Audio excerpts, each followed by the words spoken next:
ಎಂಥ ಕಾಲ ಬಂತಪ್ಪ, ಶುಭ ಕಾರ್ಯಕ್ಕೆ ಹೋಗುವಂತಹ ಅರ್ಚಕರು ಕೂಡ ಹೆದರುವಂತಹ ಕಾಲ ಬಂದಿದೆ. ಯಾಕಂದ್ರೆ ಶುಭ ಮುಹೂರ್ತ ಕೊಡುವಂತಹ ಅರ್ಚಕರಿಗೆ ಅಶುಭವಾಗ್ತಾ ಇರುವಂತಹ ಪ್ರಕರಣಗಳು ಜಾಸ್ತಿ ಆಗ್ತಾ ಇದ್ದಾವೆ. ಅಷ್ಟಕ್ಕೂ ಏನಾಯ್ತು ಅಂತೀರಾ?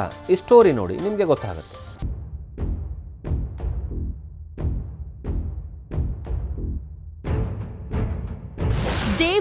ದೇವರ ಪೂಜೆ, ಅರ್ಚನೆ, ಭಕ್ತರ ಹರಕೆ, ಹೀಗೆ ಪರಮಾತ್ಮನ ಆರಾಧನೆಯನ್ನೇ ಕಾಯಿಕ ಮಾಡಿಕೊಂಡ ಅರ್ಚಕರನ್ನೇ ಟಾರ್ಗೆಟ್ ಮಾಡಿ ಉಂಡು ಹೋದ ಒಡವೆ ಕೊಂಡು ಹೋದ ಆಟ ಆಡಿದ್ದು ಬೇರೆ ಯಾರೂ ಅಲ್ಲ, ಇಲ್ಲಿ ಫೋಟೋದಲ್ಲಿ ಏನು ಆಗೇ ಇಲ್ಲ ಅನ್ನೋ ತರ ಮಂಕು ಮೂತಿ ಮಾಡ್ಕೊಂಡಿದ್ದಾನಲ್ಲ ಇವನೇ.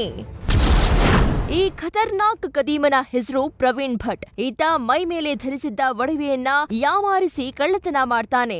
ಈತ ತನ್ನ ಈ ಕಳ್ಳತನಕ್ಕೆ ಟಾರ್ಗೆಟ್ ಮಾಡ್ತಾ ಇದ್ದಿದ್ದೇ ಅರ್ಚಕರನ್ನ, ಅದೂ ಕೂಡ ದೇವಸ್ಥಾನದಲ್ಲೇ ಗಾಳ ಹಾಕ್ತಿದ್ದ. ಈತನ ಮೇಲೆ ಒಂದಲ್ಲ ಎರಡಲ್ಲ 5 ಪ್ರಕರಣಗಳು ಬೇರೆ ಬೇರೆ ಕಡೆ ದಾಖಲಾಗಿವೆ.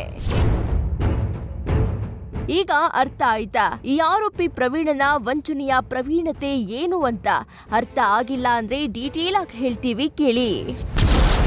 ಶ್ರೀಮಂತ ಬಿಸ್ನೆಸ್ ಮ್ಯಾನ್ ಅಂತ ಆರೋಪಿ ಪ್ರವೀಣ್ ಭಟ್ ಬಿಂಬಿಸ್ಕೊಳ್ತಾ ಇದ್ದ. ಅರ್ಚಕರನ್ನ ಪರಿಚಯ ಮಾಡಿಕೊಂಡು ಆಗಾಗ ದೇವಸ್ಥಾನದಲ್ಲಿ ಪೂಜೆ ಮಾಡಿಸ್ತಾ ಇದ್ದ. ಬಳಿಕ ನಂಬಿಕೆ ಗಳಿಸಲು ದೇವಸ್ಥಾನಕ್ಕೆ ಸಾವಿರಾರು ರೂಪಾಯಿ ದೇಣಿಗೆ ಕಾಣಿಕೆ ನೀಡ್ತಾ ಇದ್ದ. ಅರ್ಚಕರಿಗೆ ಹತ್ತಿರವಾಗ್ತಾ ಇದ್ದಂತೆ ವಂಚನೆಗೆ ಪ್ಲಾನ್ ಮಾಡ್ತಾ ಇದ್ದ. ಹೊಸ ಅಂಗಡಿ ಓಪನ್ ಮಾಡ್ತಾ ಇದ್ದೀವಿ, ಪೂಜೆ ಮಾಡ್ಬೇಕು ಅಂತ ಇದ್ದ. ಇದಕ್ಕೆ ಮುತ್ತೈದೆಯರು ಬೇಕು, ಮನೆಯವರನ್ನ ಕಳಿಸಿ ಅಂತ ಇದ್ದ. ಹೀಗೆ ರಾಜಾಜಿನಗರದ ಪ್ರಸಿದ್ಧ ಮಠದ ಅರ್ಚಕರಿಗೆ ಪ್ರವೀಣ್ ಭಟ್ ಕೇಳಿದ್ದ. ಪೂಜೆಗೆಂದು ಅರ್ಚಕರ ಪತ್ನಿಯನ್ನ ಆಟೋದಲ್ಲಿ ಕರೆದೊಯ್ದಿದ್ದ ಆರೋಪಿ, ನೀವು ಹೋಗೋ ಜಾಗಕ್ಕೆ ಒಡವೆಯೆಲ್ಲ ಹಾಕೋಬೇಡಿ ಅಂತ ಹೇಳಿದ್ದಾನೆ. ಈ ವೇಳೆ ಅರ್ಚಕರ ಪತ್ನಿಯಿಂದ ಒಡವೆ ಪಡೆದು ಬಳಿಕ ಕೊಡೋದಾಗಿ ಹೇಳಿದ್ದಾನೆ. ಬಳಿಕ ಆಟೋದಿಂದ ಇಳಿದು ಮಾರ್ಕೆಟ್ನಲ್ಲಿ ಸುತ್ತಾಡಿಸಿ ಆರೋಪಿ ಒಡವೆ ಜೊತೆಗೆ ಎಸ್ಕೇಪ್ ಆಗಿದ್ದಾನೆ. ಇದೇ ಮಾದರಿಯಲ್ಲಿ ನಗರದ 5ಕ್ಕೂ ಹೆಚ್ಚು ದೇವಸ್ಥಾನದ ಅರ್ಚಕರಿಗೆ ನಾಮ ಹಾಕಿದ್ದಾನೆ. ಸದ್ಯ ಅರ್ಚಕರ ಕುಟುಂಬಸ್ಥರು ದೂರು ನೀಡಿದ್ದು ಪೊಲೀಸರು ಆರೋಪಿಯನ್ನ ಬಂಧಿಸಿದ್ದಾರೆ. ಈ ವೇಳೆ ಈತನ ವಿರುದ್ಧ ಹೆಬ್ಬಾಳ, RM ನಗರ,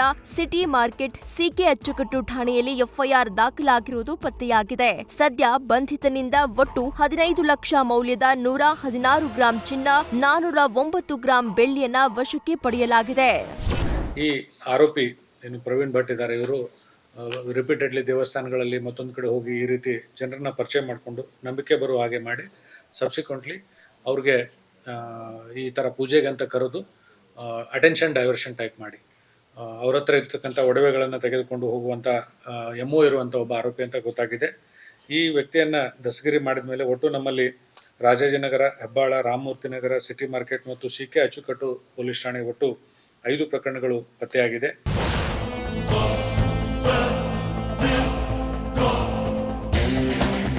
ಅದೇನೇ ಹೇಳಿ, ಈ ಖದೀಮ ಪ್ರವೀಣ ಅರ್ಚಕರ ಮನೆ ಮಹಿಳೆಯರು ಒಡವೆ ಧರಿಸ್ತಾರೆ ಎಂಬುದನ್ನೇ ಬಂಡವಾಳ ಮಾಡಿಕೊಂಡು ಒಡವೆ ದೋಚ್ತಾ ಇದ್ದ. ಅಂದ್ರೆ ಚಿನ್ನಾಭರಣಗಳನ್ನ ಧರಿಸಿ ಶುಭ ಕಾರ್ಯಕ್ಕೆ ಹೋಗಲು ಕೂಡ ಭಯಪಡುವಂತಾಗಿದೆ ಅಲ್ವಾ?